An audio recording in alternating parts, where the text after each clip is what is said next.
Welcome to the Alchemy for Authors podcast. I'm your host, Jo Buer. If you're an author, aspiring author, writer, or wordsmith, you're in the right place. Join me as I chat with authors and industry professionals and share my own experiences with using manifestation and mindset practices to supercharge our writing lives. We'll explore ways to overcome writer's block and imposter syndrome. We'll find motivation and inspiration to get our butts in the chair and our stories written. And most importantly, we'll embark on creating lives and livings doing what we love. If you've ever dreamed of a prolific, wealthy, happy or healthy author career or writing practice, then this show is for you. So let's dive into Alchemy for Authors.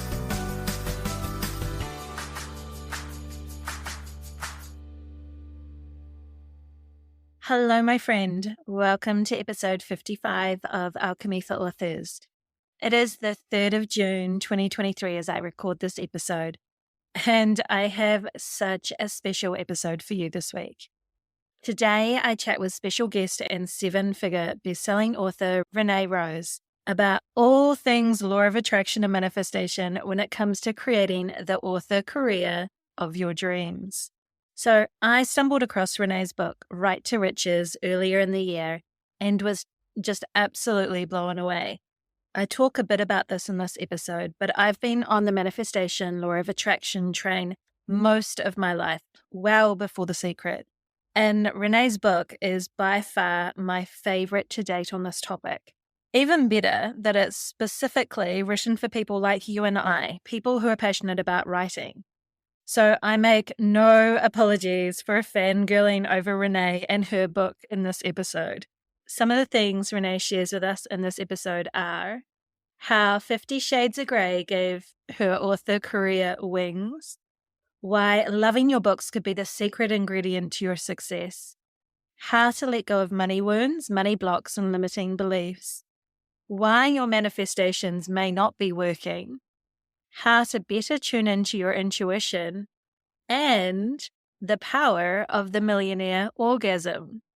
So I told you it was going to be a good one. But first, a quick update from me. I'm almost ready to send my latest passion project, my first paranormal cozy, Hades Haunt, to my ALC readers.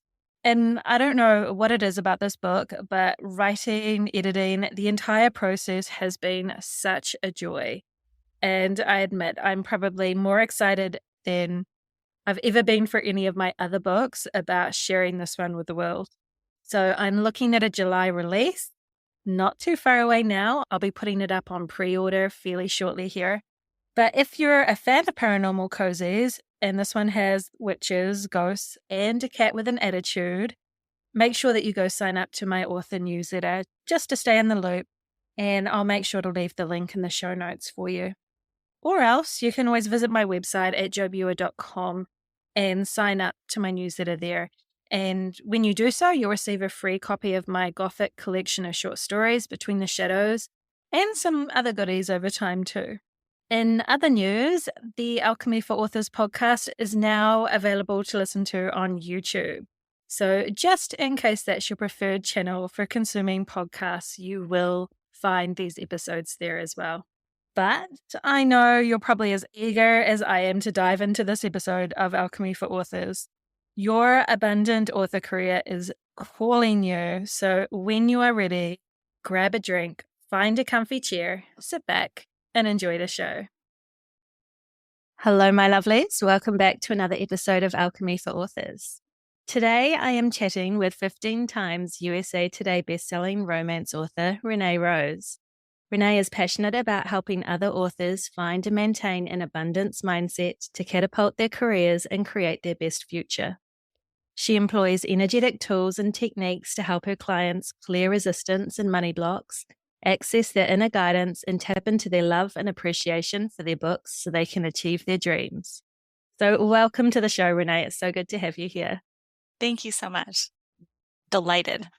Yay. So there is so much that I want to talk to you about manifestation and the law of attraction and with writing and in the author space and everything. But I was hoping we could start with you sharing just a little bit about how your author journey began, how you set out on this path. Sure. So I probably, like most authors, grew up with my nose in a book and always thought I would be a writer, but there wasn't a super clear path. They don't teach you in school like how to sit down and write a novel. Even though I did get my major in creative writing, it was still more like the only path was like academia, sort of not really a clear pathway. So I worked as a technical writer for an engineering firm for a while. And then a friend handed me a romance novel and I fell in love. And I was like completely captivated both by the sex. I love the sex and the romance, but also like the happily ever after because that appeal. I was already into law of attraction at that point. And so that appeals to me on many levels because that is if they're defining literary fiction as life sucks, but I learned something versus genre fiction is like there's a happily ever after. Like I'd rather dwell in the happily ever after land than the life sucks land, right? Because if I'm creating my future, I want to be in the like orgasms and flowers place, right? Like I don't want to be in the life sucks, but I learned something. So it just appealed to me on many levels. And I sort of instantly was like, I want to write romance and started writing my first one, which never saw the light of day, but got me into the flow. And then I discovered my particular jam, which is like the 50 Shades of Grey, like a little darker. And once I found that, I really started getting published and found my niche. So That is so cool. I love that phrase because I started off with academic creative writing program and everything, which is very literary fiction. And I felt like I could only succeed the darker I went. And so for my genres, they ended up being a little bit of literary fiction and then gothic suspense because I do like a little bit of the darkness. But I love that, life sucks. But I learned something because I'm like, yeah, that is my experience with literary fiction. I always try and have a little bit of the happy ever after with my gothic. You need a little bit, but not to the extent of romance, like you were saying. But I hadn't thought of that connection actually with the law of attraction and manifestation and that outlook of positivity that, yeah, I wonder if maybe then it's a little bit harder for literary fiction writers and maybe horror writers, or maybe, those of us that go a little bit darker with our writing to sometimes manifest because of that. right. Like, I mean, do you feel like you have to suffer for your art? Like that might be a block. Like you have that like starving artist, the suffering artist, like all of those things we can, sort of subconsciously might be running in the background, keeping our energy at a level where it's not creating what we want. So, so interesting. Oh my gosh. So you have written this amazing book, Right to Riches, 7 Practical Steps to Manifesting Abundance from your books. And I was blown away because I have been into the law of attraction and manifestation like my entire life. Like it's just always been there in the background well before The Secret and everything like that.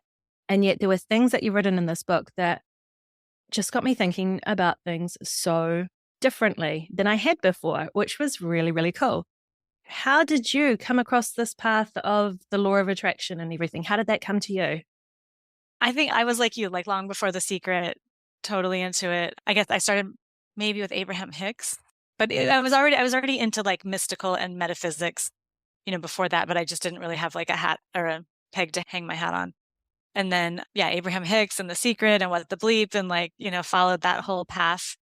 I am a body worker, and I do energetic healing. So mostly that was my entryway. It was like I was more interested in that than manifestation. I was like really interested in like healing, but they go together, and then of Yeah. course I ended up having my whole life change once I started like really working with energy.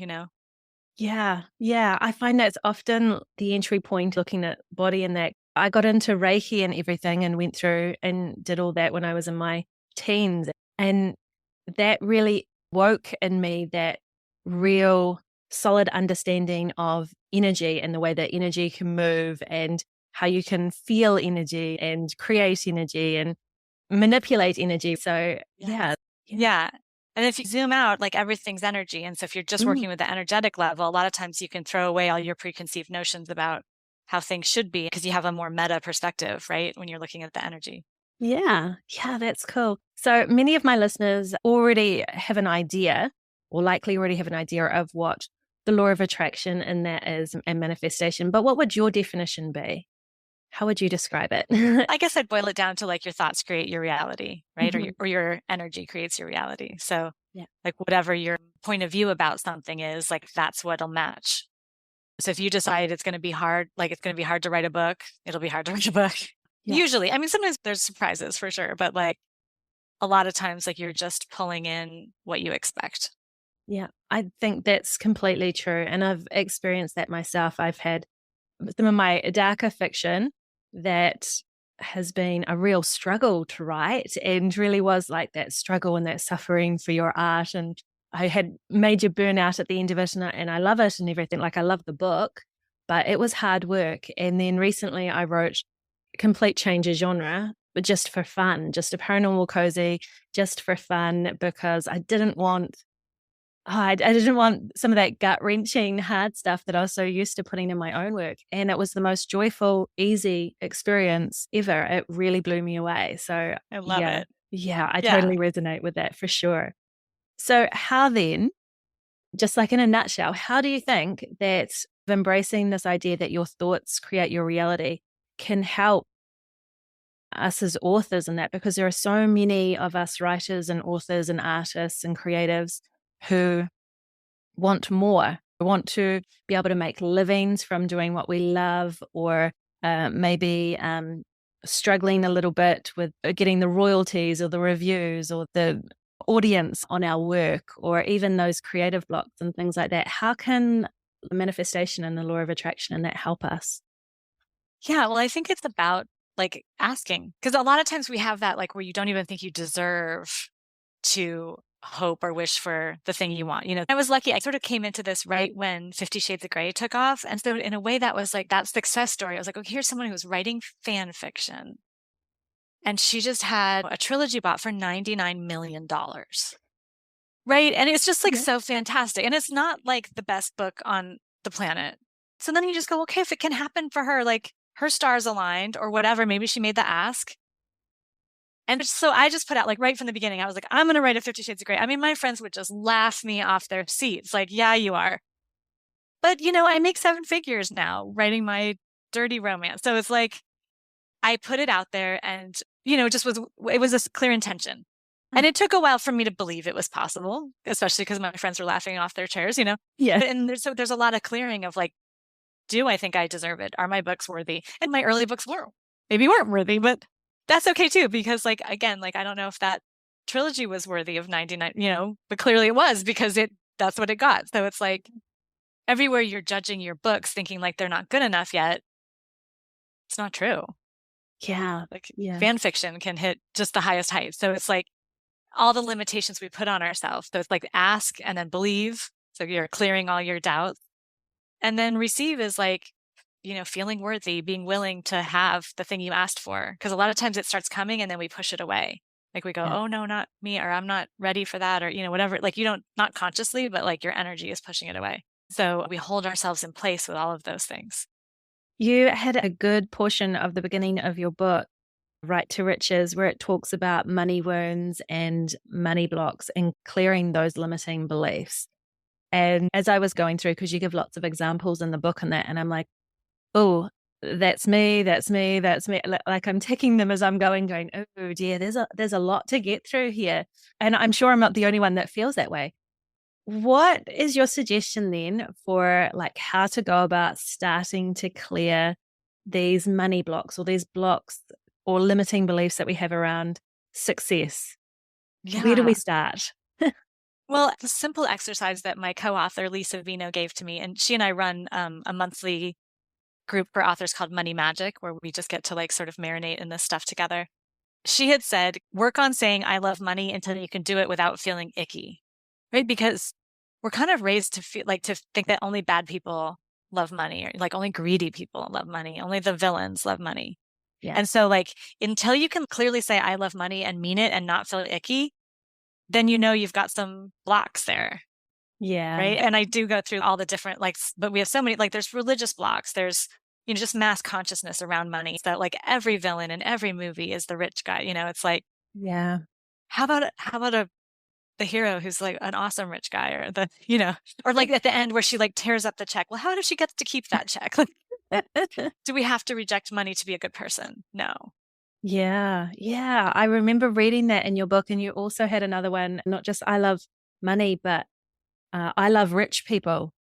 Because, yeah, I think there's also that thing that, and yeah, I guess maybe it is from the movies or wherever, but a lot of us have adopted that rich people are mean or selfish or snooty or don't care about Yeah. everybody else or all this really, really negative thoughts Right. in that, even though there are so many people out there who are doing just amazing things and giving back. And I was listening to a podcast just the other day. I think it was Kathy Heller podcast and or something like that. And she was talking about how money just amplifies who we are inside. So just like lack of money can also amplify who we are inside. So if we happen to not be a particularly nice person, then money just being energy is going to amplify that in whatever way. So if we are a naturally giving person, then even with money, that's going to continue but be amplified. We'll have more resources in that, which I thought was cool. That Yeah. totally makes sense. I like that. Yeah. Yeah. Yeah. And you had a really cool quote that I just loved from, I think it was chapter 4 in your book. And you said, when you choose abundance for yourself, it becomes more available to everyone else because that energy is in the field. You're contributing to an abundance consciousness for everyone on the planet. Can you talk about that? Because that was just wow to me. That's cool. Yeah. So I think like anytime we heal something in ourselves, we make that available, right? That we just like manifest it into the physical on earth. And so then that energy, the more people have that energy of being healed of whatever it is, the more available that energy is to everyone to tap into, right? And that's why these group calls, when we do our money magic calls, or I'm doing an 8-week Right to Riches course that starts next week, I think. It's like that power of the group. So like if one person heals something, then that healing is available for everyone else in the group. And you can tap into it so much more easily because they're right there with the vibration of it. And so when you have that idea of like, oh, me being rich harms someone else, because I think some people have that, Mm, like, I'm taking money out of someone else's hand if yeah. I have it. And that's not true. And I like to think that, like, oh, actually, you receiving abundance contributes because you are making this abundant mindset, this abundant vibration available to everybody instead of being in scarcity and lack. Yeah. I love that. It's very much about, I guess, to who you surround yourself with, right? Like, so when you're surrounding yourself with other people who are doing the work and keeping their vibe high and abundant and everything, then it's going to be easier for you to do the same as well. Just So helpful. Yeah. There was a point where I noticed, like, I had all these friendships where all we did was talk about problems. And I was like, this is not mm, creating what I want. Like, I yeah, need friends who we talk about possibilities. yeah, yeah. Oh, I feel that. I've been there too. I like, yeah, Yeah. it's so, so important. And I think that also maybe goes back to when you were talking about 50 Shades of Grey, seeing that somebody could have success and how that gave you the confidence that, well, if she can do it, then so can I. Like, I think that's really important. And maybe another example of, looking for that evidence out there in the universe of people creating and manifesting what it is that you desire as well. Right. And it's Yeah. funny about that book because it made so many authors angry because they went into scarcity with it. Like, well, how, she doesn't deserve that. Why does she get, instead of just being like, look what she made possible. She created readers for all of us. It's like she made something possible. Like there was an Yeah. energy that she brought in. And so I'm just grateful for it. Like I'm not going to throw stones and feel jealous or whatever that is. I think that's wonderful. And I've often thought that sometimes jealousy can be a good thing because jealousy is a sign of what we're yearning for, most desire, and where our blocks are as well. So, Exactly. yeah. That's so true. Yeah. Yeah. So, you are a 7-figure author. Is this stuff easy for you now? Or do you find that sometimes that scarcity thinking or, those money blocks and that rear their ugly heads again? How is this for you?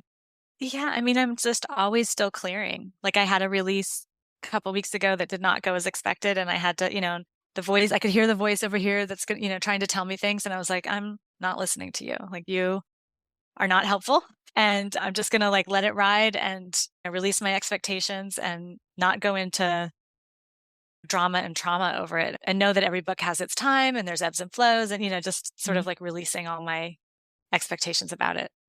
and just keep with my desire, which is to continue to grow my business. So, what would you suggest for a way that people can go about releasing? Like, I think you had quite a few suggestions in your book, but what do you think is maybe one of the simplest ways to start when we become clear of some of those thoughts and limitations and that are holding us back? How do we let those go? How do we, get rid of them? Yeah. So, I mean, it's like obvious and it's like overly obvious, but like actually just your choice. So just being like, I am not going to function from this belief anymore is like the most important. And I had an aha after I wrote the book. There was parts that I just kept trying to clear and clear, more of the less of like the money blocks, but more of like the actual core wounds. And I realized it's like I couldn't clear them because they're actually me. Those are Mm. variations of me that are feeling not worthy, not good enough. And so you can't clear like a part of yourself. And so lately what I've been playing more with is like, hug and a kiss on the forehead to that part of me that thinks I'm not worthy and go like, actually you are, like a little conversation with myself, like you are worthy. That's the lie, that whatever you're believing is not true. And I've got you and you don't need to worry about this. We've got it. Like the universe has our back. And the sort of like pulling it in instead of pushing it away seems to be working better for me lately. Oh, I like that. So it's almost like just, Like accepting. embracing. Yeah. Yeah, I like that. And I often, the thought that came to mind as you were saying that is thinking of ourselves as a little child, and how when a child's upset, we don't berate them for being upset. We want to try and make them feel better and remind them that things are going to get better and it's okay to feel this way, but, they're not bad people or anything like that. And so it's kind of seeing ourselves in that way and giving ourselves that same kind of compassion and everything when yeah, Loving yourself through it versus going like, okay, enough of that, which yeah, sometimes I do feel like, okay, enough of that, but that actually yeah, doesn't help because then I'm just creating more of a push pull, right? yeah, for sure. Yeah, that's cool. Yeah. One of the things, and I don't know why this hit me so hard, but one of the things in your book that really just stood out for me, and it makes such common sense. And again, I just don't know why it was this thing that kind of slapped me in the face. But you talked about the power of loving your books. And it's such a simple, common sense idea that, as authors, we should love our books. And yet it really hit me hard because I'm like, oh my gosh, that's one of the things where I write my books and I love writing them and I go through all the editing process and I go through all the publishing process. And then by the end of it, when it's published and out there in the world, I don't look at them again. And there's a real resistance for me to look at them again. And so obviously that's one of the things that I need to work on. But can you talk a little bit about what you mean by loving your books and the power that that can have in transforming your author career? Yeah. If someone asks me for author advice, this is the one I always give because, love is a really powerful energy. And so when you're in the space of love for your book, I think our fear is that like, we think we're supposed to be super critical and judgmental of our book, and then that's going to make it better. Yeah. But in fact, when you're in the space of love, it like opens things up. And then you may see things that need to be improved. Like, let's say you're still working on your book, not it's done, but like you're still working on your book, a work in progress, but you're in the space of love for the story, and then you actually see like, oh, actually, I need to cut this, I need to do this. But you're in such a state of allowance and love that it's like a generative energy versus when you're in that state of judgment, it just collapses everything. And that's where you get the writer's block and you can't figure out what happens next and you hate the book. And, like when you're in that horrible, not generative space, it's because you're judging something. And so same thing when it's a finished product and you're launching it into the world, just your love is powerful. And so like if you're launching it into the world with love, the readers are going to pick up that energy Mm, and they're going to love it too. If you launch it out with judgment, I bet you get a bunch of bad reviews because they'll yeah. match with your judgment. So you want to be in that space of what's fabulous about the book, and then that'll attract all the readers who are also going to love that and find that fabulous as well. I just found that so powerful. That whole idea of really taking the time and energy and making sure that you are, loving on your book, loving on the work that you created and everything. And you've got some cool little success stories in your book too of how that really helped yourself and other authors as well. It's magic. Like, Yeah. lots of people post about getting book bubs when they follow that vibe, you know? Yeah. Yeah. I just thought that is so cool. And something that I realized was a big limitation that I was putting on myself, because I think there was a little bit of like, oh, yeah, I love my book. I'm putting it on the world. And then I'm kind of like too scared to do too much with it because, yeah, I don't know. But yeah, I thought that was really cool. Just spending more time actually being grateful for the work that you've created and its energy and putting it out there in the world and standing by it when you hit publish and it's out in the world as well. That's Yeah, because cool. it does. I mean, it has its own energy and it takes on a life of Mm. its own. Yeah. And so, like, you loving on it, it does give it wings. It allows it to float and soar more. You know, because you're contributing to it instead of like dragging it down with Yeah. expectations or judgments or whatever. That was so cool. And you talked also a lot about the power of your intuition and listening to your intuition and following its guidance for marketing and for writing and from everything to even choosing what you wear in the morning, which was really cool. And you had so many great ideas for how you can listen to your intuition through different things like journaling and pendulum and muscle testing and everything like that. Where do you suggest people maybe start if they're kind of new or a little bit untrusting of their intuition? Where do you think people start with beginning to tune into themselves a bit better or what's I best for mean, their book? journaling's my favorite because my audience are writers. So I feel Mm, like I'm yeah. guessing they're already, you know, pick up a pen and paper a lot, right? So it's like, I feel like that's such an easy way. And especially if you do it like first thing in the morning or like when you're just really open, you can ask a question and then just see what shows up. Like to me, that's like such an easy way. But another like really simple way is just to think light or heavy about something. Like, you're making a choice. Like, does it feel light in my body or does it feel like, ugh, like it hits like a rock in your body, like, ugh, heavy. And so then you can just choose that way, like light or heavy. Or like I say, journaling gives me like sometimes really surprising, amazing answers. And you had so many fantastic journaling prompts in your book that, yeah. And I was saying this to you at the very beginning, but this is not a book. Right to Riches is not a book that you can skim through. It's definitely something that you need to take your time and do the work and do the writing prompts and everything that you have put there. Because even just reading them, I can see how powerful it is, but you need to commit time to it for sure. So I'm really excited to go back and really dive in deep into that, which is going to be fun. As far as getting to the point where we trust what's coming through, because I know sometimes it's easy for us when we're trying to listen to our intuition and we're doing the journaling and we might have those, little bursts of inspiration and then that self-doubt creeps in. Do you have any suggestions for dealing with that when we're on the fence about actually listening to the inspiration that we're getting coming through? Yeah, I know what you mean. Like where you start questioning, like, was that intuition or am I Mm, just, I think one way to know if it's really intuition is if it like drops into your head and it wasn't connected to the previous thoughts. Like where an idea just drops in. That's when you know it's like divinely inspired, right? So you're like taking a walk and you weren't thinking about it. And then suddenly you have this idea. Then that's one way to know that that was your gut speaking. And then also you could go back to the light or heavy. Like when you think about doing the thing that you think your gut's telling you to do, does it feel light or does it feel heavy? And then go with that. yeah. I liked how you also, and I guess this comes from your background in the healing modalities and everything, but quite often you are bringing things back to your body and how listening to our body, it's not just, yeah, with the law of attraction and manifestation, that sometimes we can get a little bit caught in our head and our imaginations as we're visualizing and that, and yet our body has so much to say as well. Can you talk a little bit about that? You've talked a little bit about that heaviness or lightness in your body, but also what's the power of your body in helping you to manifest?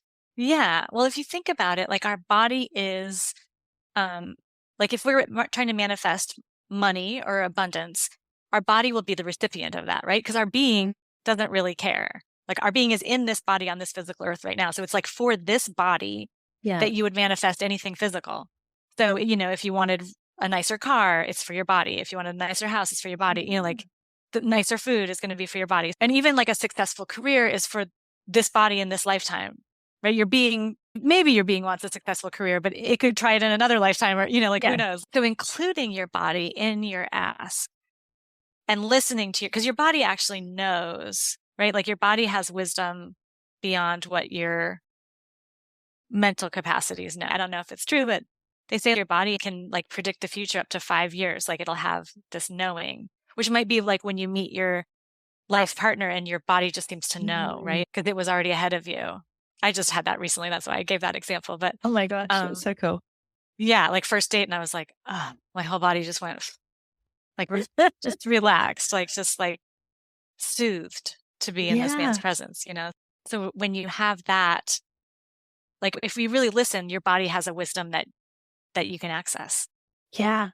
Oh, Yeah. I love and that. it can help you. It can be like an antenna to receive whatever you're trying to manifest. So I thought that was so cool and speaks again to the whole idea of why we need to look after our bodies so that we can receive its messages a little bit better as well. And something that I thought was really cool that you included in your book when we were talking about the body, and that is also the power of sex and everything like that. Or, if you're trying to focus on a goal or a dream or a manifestation or something, if it turns you on, then you're kind of in the right energy, right? exactly. If it's feeling a bit flat, well, then you need to do something about that. Yeah, we can feel that turn on. Like it can be sexual, there's like your body gets turned on when you're thinking about it. And that tells you that, that you're in a generative space, right? Because literally like our sexuality was to create humans, right? To create life. And so it's also still our creative center. It's our creative abode. And so we can use it. And today on Money Magic, on our monthly call, one of the members said that she used that and her dance company was looking for a new home. And so she asked, like at the moment of orgasm, sent out her ask for a $10,000 donation, and they got it. And she was like, it worked. And so I gave the assignment today. I was like, everybody go home, or maybe they're already home, and have a millionaire orgasm today. And everyone was like, I volunteer. I absolutely love that. When I read that, it was just like, oh yes, this is just awesome. I love it. And yes, the fact that you call it a millionaire orgasm, it was just perfect. And it totally makes sense when you break it down. And, that sex energy and everything and that moment of orgasm, that's that creative energy being released from like your root chakra and everything like that. So it makes sense. You might as well put it to good use, right? I mean, not that ordinary orgasms aren't good use. They are, of course. Yeah. But, if you're trying to bring in something big, you might as well use that generative energy, right? For your ask. Yeah. Absolutely. So there's a tip for all the listeners out there. If you're struggling with your manifestations, you know what you've got to do now. And self-pleasure works, it all counts. That's right. And there's also something to be said. Well, we talk about it a lot in the sphere of creating abundance and manifestation and everything about being in that energy of joy. So being in that high vibe energy of being in joy and being happy and, like orgasms, you can't be sad and have an orgasm, right? So, right. Exactly. Yeah. Yeah. So then, you're including your body, you're in a joyful, like it's like it works on all levels, Yeah, I love that. I love that. So this is what I mean by going through your book and you are hitting on things that I hadn't seen written down in other law of attraction books, which was really cool. They're things that had passed through my mind before, but there's something to be said by actually having them written down in a place that, brings it home. It's fantastic. I love it. So what about for those people who are out there and they're like, well, I love the law of attraction and I get how it works, and you ask and you believe and you use affirmations and visualization, all the rest of it, and it's just not working. So what do you say to those people who are struggling or feel like it's just not working for them or it doesn't work for them? What do you think? Sometimes I think there's divine timing involved. Yeah. And so sometimes I say it's what's needed here is just a tincture of time, because we're looking at like quantum entanglement. So like the universe is like, you sent out your ask, the universe is working on delivering it to you, but there may be like all these different things that have to happen to make it. And probably the universe is working on several different possibilities to bring you the thing. And so sometimes it's just like trusting that it is coming. And I had that like when I was trying to get pregnant, it was like 3 years of like like sort of near desperation. Like I just made myself miserable. I had a miscarriage. I couldn't get pregnant. And then I had a miscarriage. And, it was just like this whole time. And I went to go see psychics and they always just said like, the baby is waiting for her right timing. And I was like, no, the time's now. I want this baby now. Like, no, like I had my own timing and it was not my daughter's timing. Yeah. She had a different idea and she wanted to be born in 2005, not sooner, not when I wanted it in 2002. And so I always say, like, if I could look back and just give that, like my 30-year-old self a huge hug and be like, she is coming. She is coming. Like the joy now, like I don't mind at all that she came in 2005. Now that I have her, I don't care when she came. She's perfect, right? But it's like kind of like finding that trust, like knowing it will happen. And I heard this story and I wish I knew who it was, but the story is kind of secondhand. Like a coach had told it to me, but where she was listening to an interview of this actress who kind of got this hit. She was trying to make it. Mm-hmm. And then she got the intuitive hit that like, it won't be until you're like 66, it was like a long time that you're going to hit it. And then, so instead of like being upset by that, it was almost like, where like you think you have cancer and then you get to live longer. She just started living every day. It's beautiful. She stopped striving. She knew it was going to come when she was 67 or whatever it was. She trusted that and just like lived her days beautifully. And then it did happen much later as predicted. So I just think like if we could be there instead of the striving, it's that striving that then ends up becoming a repellent to what we're asking for. Right. So if you could just like let go of that and bring in the trust. And that's that sort of receiving piece. Like that's where we start pushing something away instead of receiving it in, is when we're going, why isn't it here yet? I've heard that called manic manifesting too, when we're doing all the things, but it's coming from that energy of lack because we need it and we need it now. It's like that desperation in there. Yeah. And then it just slows everything down and repels it. And I would say, as far as manifestation and that goes, that is probably the key part of it all. And maybe the hardest part is actually that letting go. Yes. Yeah. Yeah. The surrender piece. Right. Yeah. And just believing that it's coming to you and staying in that energy if it takes a little bit longer than your expectations are. So I definitely think that is the trickiest part of the puzzle. Yeah. And like knowing that you don't have to grind it out and make it happen. Like your ask was enough. Mm-hmm. And then you just follow the breadcrumbs that the universe sends to you, so that's that surrender. Like, you show up the way, if you get called, like, you'll know when you get the nudge, like do this, do that, like, and then you show up, you don't go, oh no, I don't know. I don't think this is for me. Like, you don't do the unworthy thing. Yeah. You show up when you're supposed to show up, but you also don't have to make it happen. Yeah. And I like that because you had a part in your book where you're talking about being a little bit of a workaholic.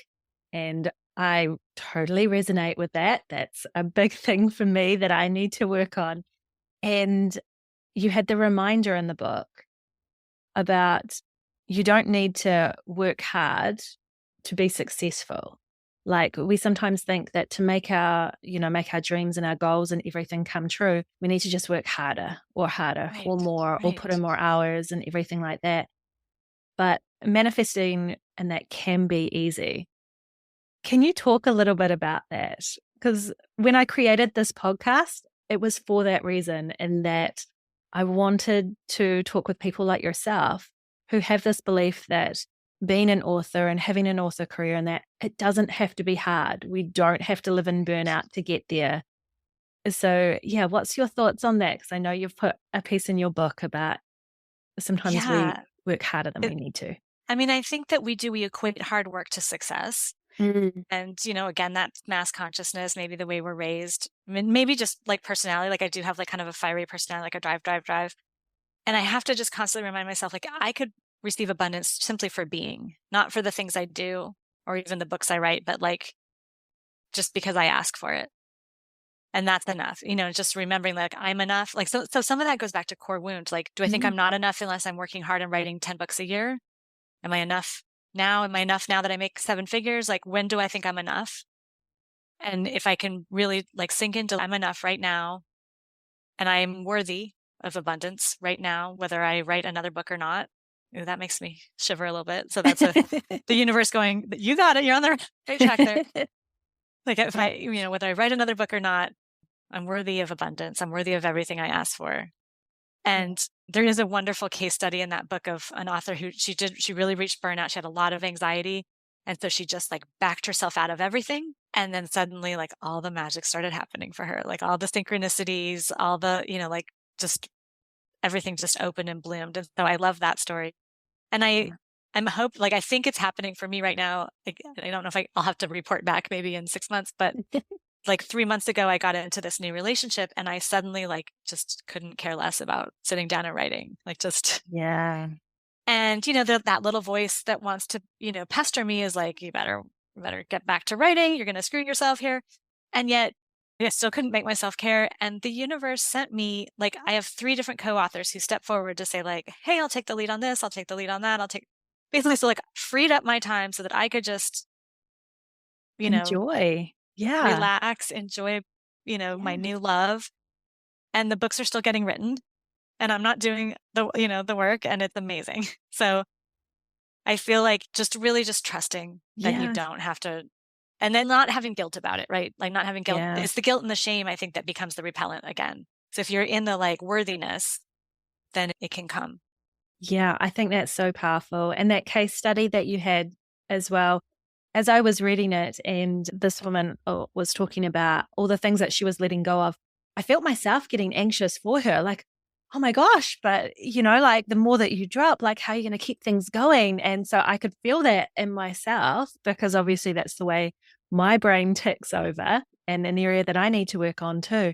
And yet the rewards for her just kept coming. And just like in your story right now, too, that the universe provides when we Yeah, and have I that didn't trust. even ask for it. Yeah, but the Yeah. universe was like, "Hey, you want to go spend time with your new man? I will take care of you."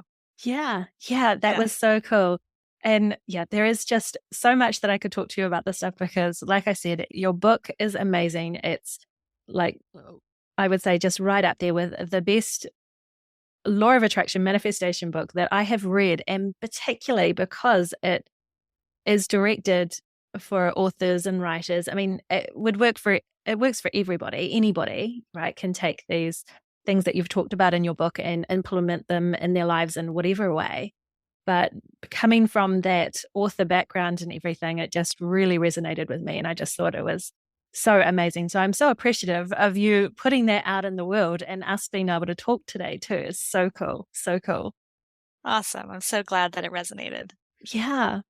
So then just to kind of wrap up here, what are you working on now then? So you've got so many different romance books and everything out there and co-authors, and you've got all these communities and that are helping authors with that abundance mindset and everything. So what do you have going on right now? Yeah, so I'm about to launch an 8-week course following the 7 steps in the Right to Riches plus a bonus week.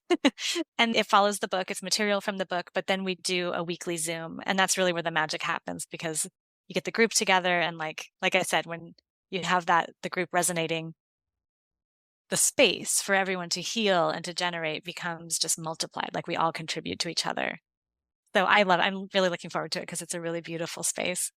And then I have with my co-author Lee, we have a monthly call that can be joined. It's just $39 a month to join. It's called Money Magic. It's mostly authors, but we're opening it up to any creator because, like you said, it's like the laws apply to anybody, right? Of course, our examples are authorly, but it doesn't mean Yeah, that they don't apply to anything. So that's amazing. And just I'm thinking ahead to when this episode goes out, and it will probably be just in another few weeks. We're in May at the moment, so maybe in June. So if people miss this round of your 8-week course, how often do you release it through the year? Is it just once a year? I think I did it twice. This is my second time this year. So I don't know if I'll do it twice next year or but there'll be a waiting list again if they want to Perfect. sign up. Perfect. Because I'll make sure if you've got the link or something for waiting list, Yes. I'll make sure that's in the show notes and then people can sign up. And I will probably be doing the same because, like I said, you just, love your book so much. So, how can people connect with you then? What's the easiest way for them to get in touch and find out about your courses and that? So I would love for everyone to join the Facebook group. It's called Author Abundance Central. And then it's like Right to Riches, but if you look for Author Abundance Central, and it's just like a wonderful supportive group. And so I always post announcements in there. And then once you're in there, you could sign up for my newsletter and stuff like that. So it's got all the info.